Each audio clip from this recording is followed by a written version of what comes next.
This is Danny Flexen here for Seconds Out. Delighted to be joined once again by Gabe Montoya, renowned boxing journalist and drugs in sport expert, I think it's fair to say.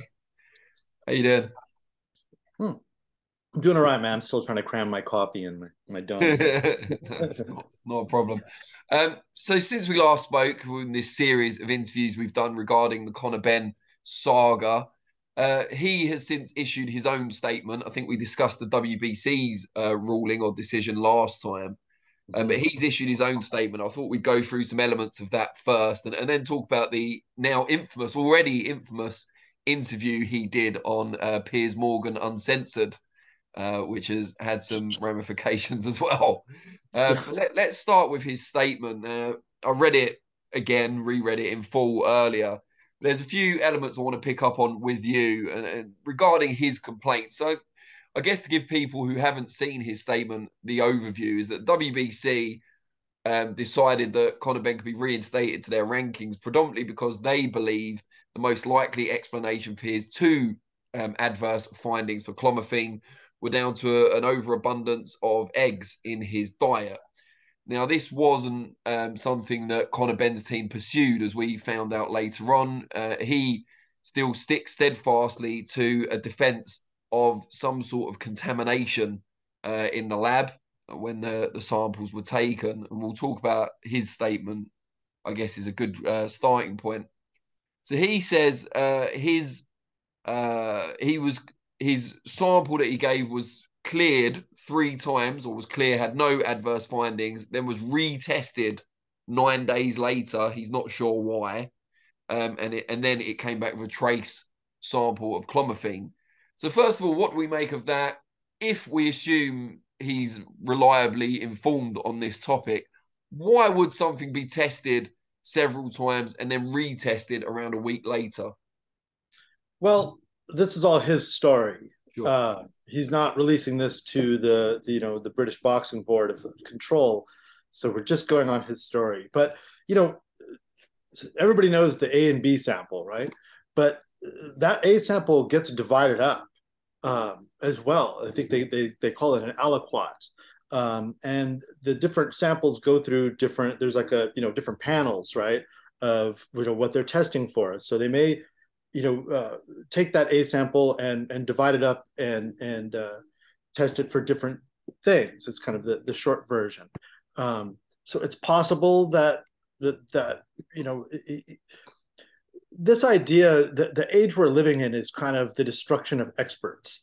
Sure. Because we have the internet and people can get like a little bit of information, just knowing how a process works, suddenly it makes that process suspect to people that never knew how that process worked. And that's, to me, what Ben is doing and his PR team and his lawyers seem to be doing. I'm assuming he has a PR team because he's on Piers Morgan. You don't just get on that. I mean, I don't think anybody knew that, in Morgan's audience knew that he tested positive until Conor Benn told them. But I think what they're trying to do, I've said before, is they're on a charm offensive. Eddie Hearn has been in the media kind of laying out his story of, when you guys find out what went wrong with the lab, we have the science behind us, everybody's going to apologize. But they're not releasing the reports. What they've got is a cover story, and the more they talk, the more it seems to fall apart. Just the fact that he's talking about, at the peak of it, I only had trace elements, moments after he's telling Piers Morgan that I never had this in my system and I don't accept that it was in my system. So which is it? Is it trace elements, or is it was never in your system? But so, yeah, this idea that they retested it, and this is also a thing, and an anti-doping expert, Renee Ann Shirley, people should follow on Twitter. She was a whistleblower in the Jamaican anti-doping agency scandal several years back.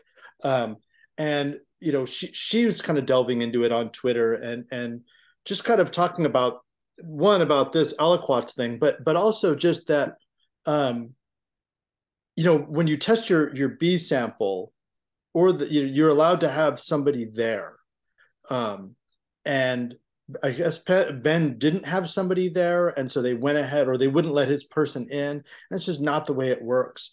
There's actually a proxy person set up. If you can't have somebody there, there's another person that will be there as your witness. So, like, I want to read this report. Like, I'm into when I used to write, people would complain I wrote too much, like too long of stories, but it was because I wanted all the facts in there. I wanted to see everything and kind of go through it with not a lot of speculation. So, I'm trying not to get too far into speculative stuff, but his story is that he tested clear and then he didn't. To me, it's just like you're starting to learn how the process works, and it's suspect to you. But the process, this is a WADA accredited lab. And I'll just say one last thing about process. His overall story is that either there was contamination with his sample or there was something nefarious, that somebody was out to get him. When they collect your sample, they don't put your name on it. It's a number that's assigned to you. So the tester may find out who you are by being there.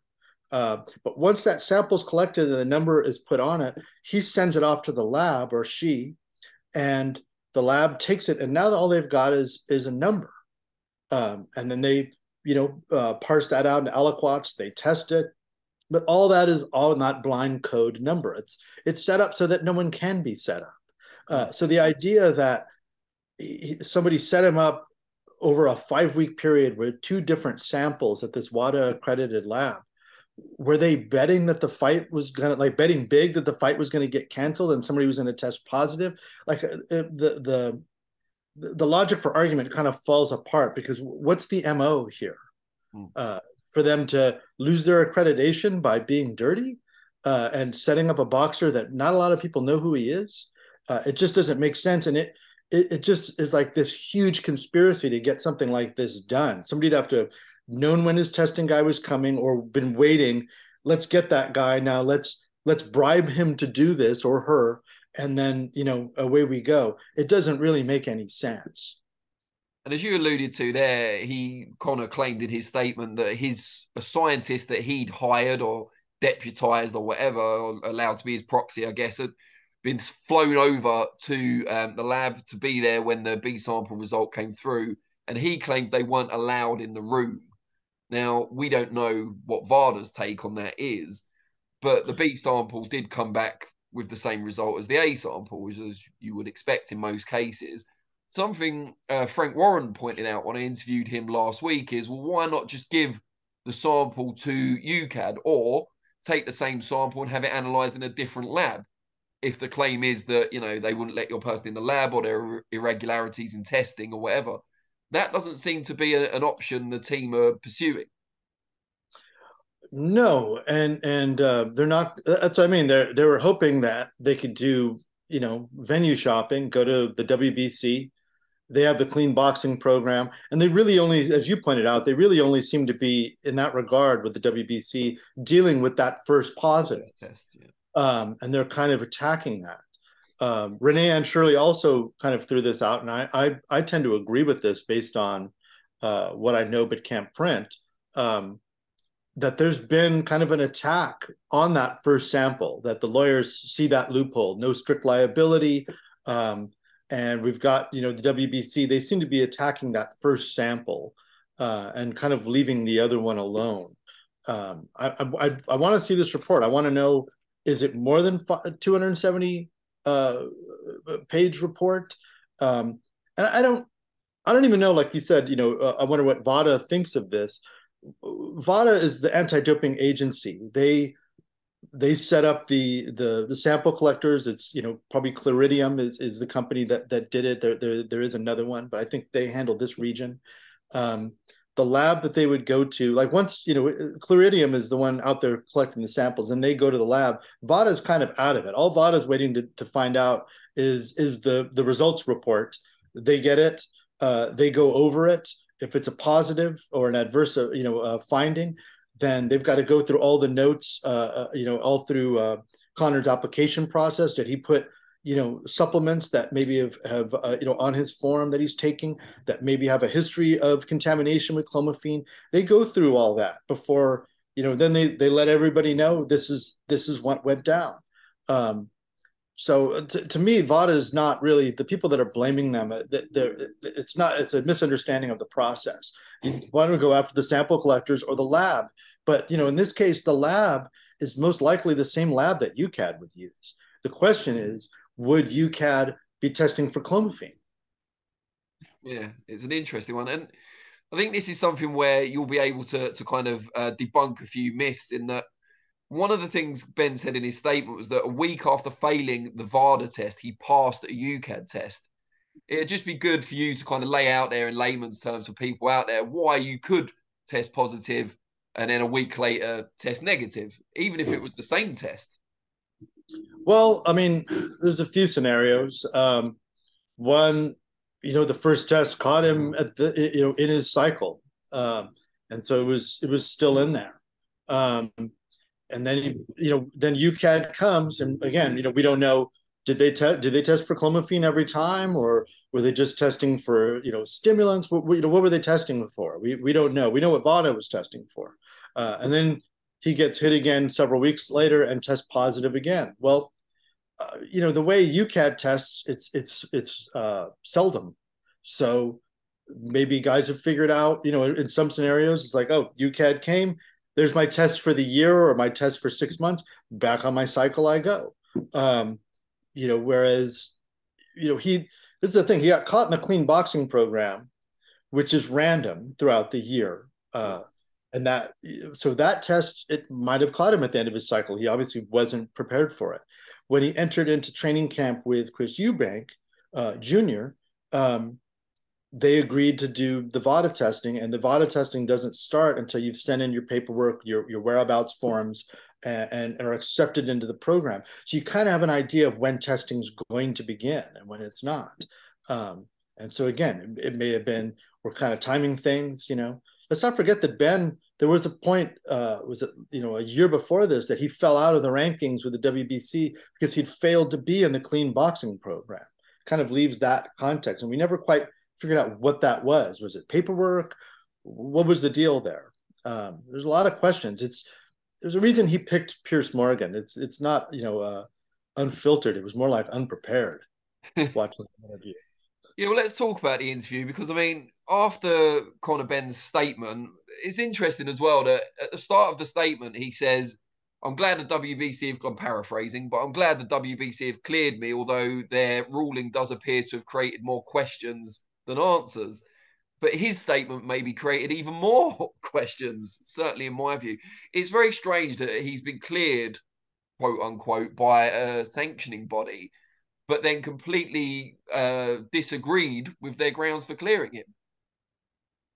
Yeah, that is very confusing, and it makes me want to read that report even more. But I also thought it was curious that he was like, the first test, I just kind of ignored it. It didn't seem like a big deal. And then he said the second adverse finding, I thought there was something wrong. And I don't really understand that. Man, you tested positive.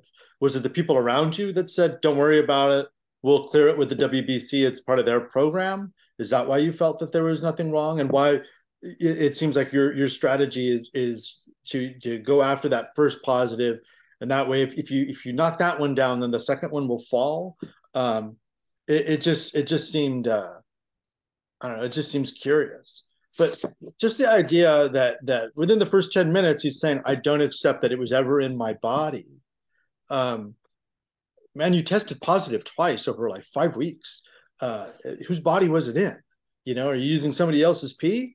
And they were taking clomiphene? I mean, I think it was Mike Tyson said he passed a drug test by using, one of the fake penis Wizinators, so, it's not unusual.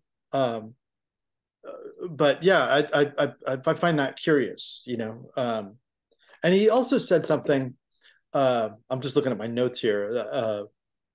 He said, why would I do this in the biggest fight of my life and my first time VADA testing? Lamont Peterson pushed for VADA testing. He was the first guy to ever get caught. He got caught on the sample they took at the press conference. And he thought that what he was taking, the testosterone pellet in his hip, was organic and thus okay.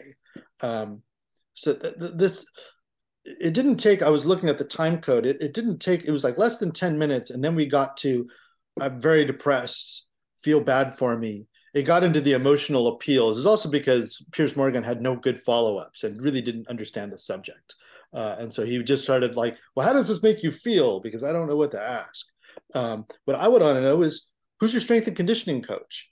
Have you fired anybody from your team? Who's the guy responsible for your supplements? What supplements were you taking?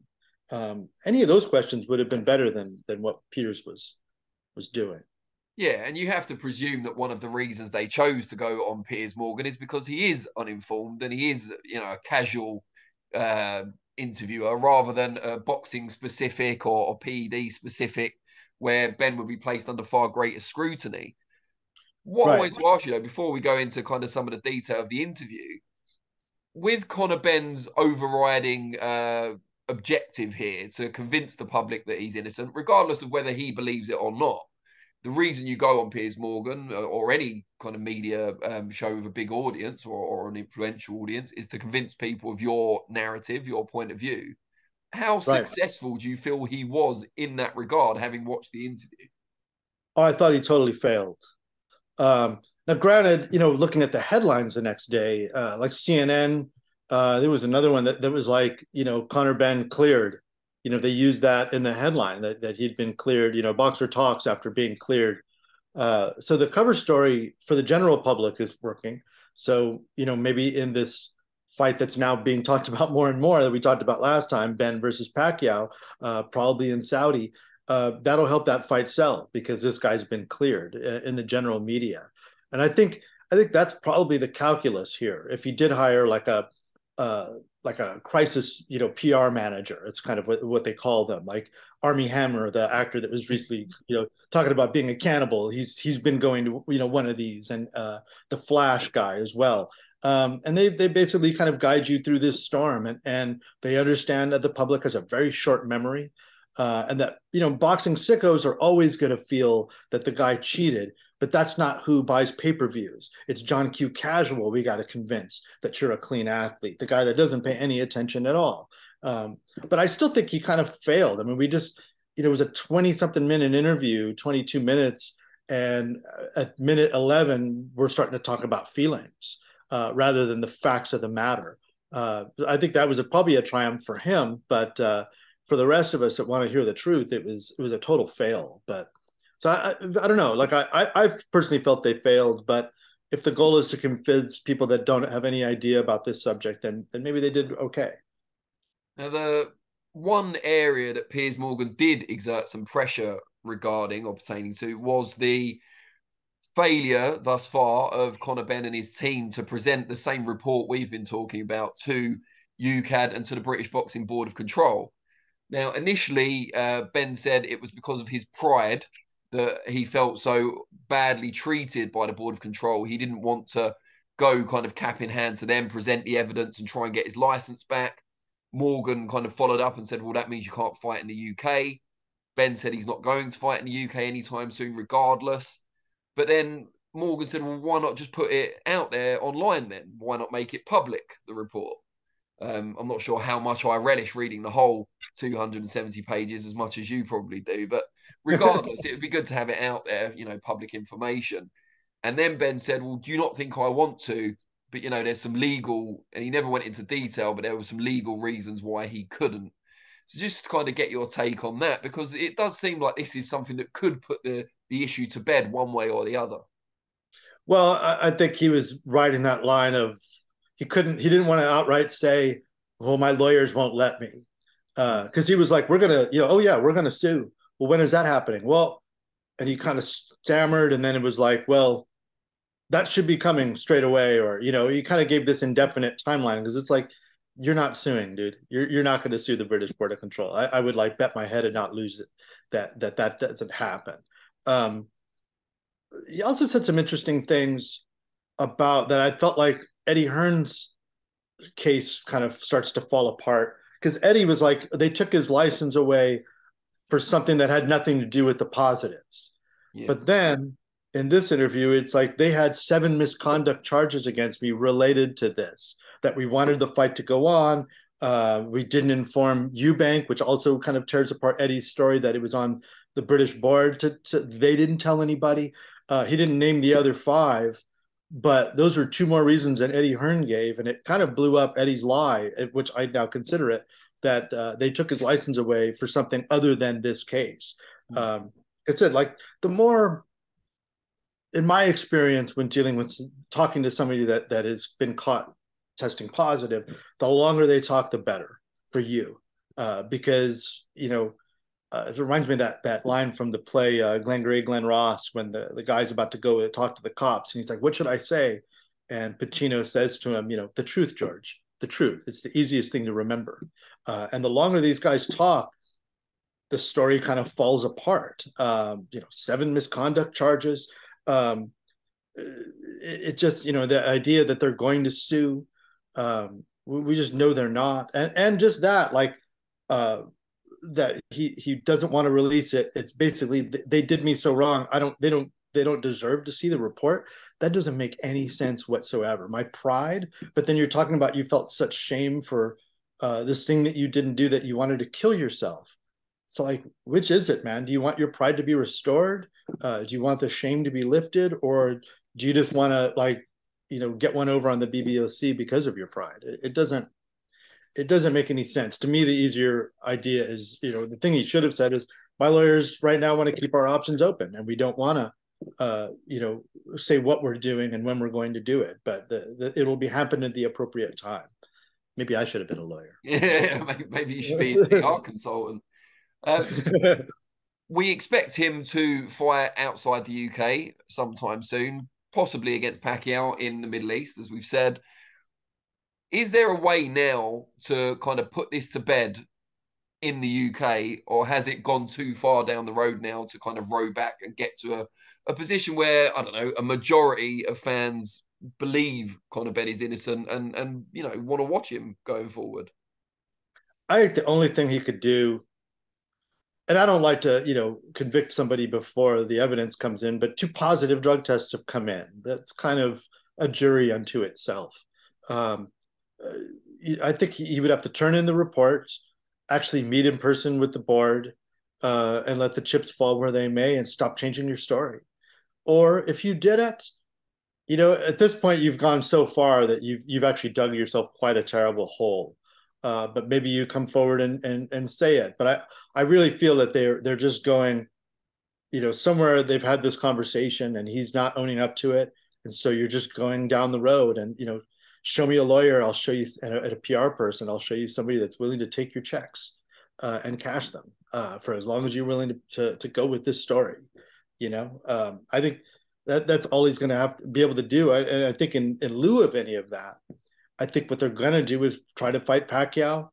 And, he's now got the standard that was kind of put on Pacquiao in a way that everybody looked at him like, well, this Claude fight, he didn't want to do the testing, but look at him, he didn't knock out Claude, so that must mean he's not on drugs. Never mind that, like, Texas had pretty much no drug testing, and he wasn't doing VADA or USADA. It was not very logical, but we've all kind of held him to this standard of, like, when he did do the drug testing, well, he didn't knock anybody out, or, never mind, Pacquiao's got a ton of knockouts in his old age and under VADA testing. But so I think Ben's going to be held to that standard from now on, and what he's going to have to do is go on a tear. Maybe be the first guy to, well, he won't be the first guy to knock Pacquiao, but he'll be the last guy to knock out Pacquiao, but or the latest. But he's got to do something, and then maybe come to America and get in the 40 to 47 mix and do something there. I think one thing that keeps getting forgotten is that he was moving up in weight, right? Saying, like, why would I do this? I don't know. You're fighting a middleweight and you're a 140. It's not it wouldn't be the first time that somebody's taken drugs to move up in weight. I think that's the only, winning kind of cures everything, as Canelo showed. Canelo, after that positive, look at the run that he went on, and unifying and moving up in weight. There's always going to be those whispers, but the general public doesn't think of him that way. I don't think as a cheater. I think right now they only think of him as a champion in recess right now, who's trying to regroup. So we'll see what the future holds for Ben. I mean, he was already a nepo baby. Now he's got this over his head. So it's going to be a tough road. To me, I always think, the truth is it will always set you free. And I think of like Andy Pettit. It's probably one of the few guys that has tested positive for a drug in baseball. He came clean about why he did it and that he did it. And people don't think bad of Andy Pettit. They think of him as a stand-up guy. Look at Lance Armstrong. I wonder if opinion has changed about him now that he's come clean, now that he got caught. But look at all the damage he wrought, and because he was trying to cover up his drug habit. I think it was Victor Conte. It's not his quote, but he once told me this quote about as soon as you start taking drugs, you become a liar. Yeah. And I think that, not to call Ben a liar, but I mean, his story is all over the place. It doesn't look good. I hate to condemn a guy like that. And I feel bad because I also feel like a bit of a dupe as an anti-doping guy in boxing. The longer I go and the more I listen and between the lines, as much as I loathe Paulie Malignaggi, the things he says about PEDs in the sport, it sounds like he's speaking from a place of knowledge. And so when one guy gets caught, everybody piles on that guy and acts like that's the cheater, when I think it's much more prevalent than we realize. So on that rather somber note, I will let you get on with a brighter part of your day. But yeah, no, really appreciate the insight, Gabe, as always. And I'm sure we'll be doing this again before too long, sadly. Yeah, man. Part 5. Here we go. Take it to the box office. All right, man. Have a great day.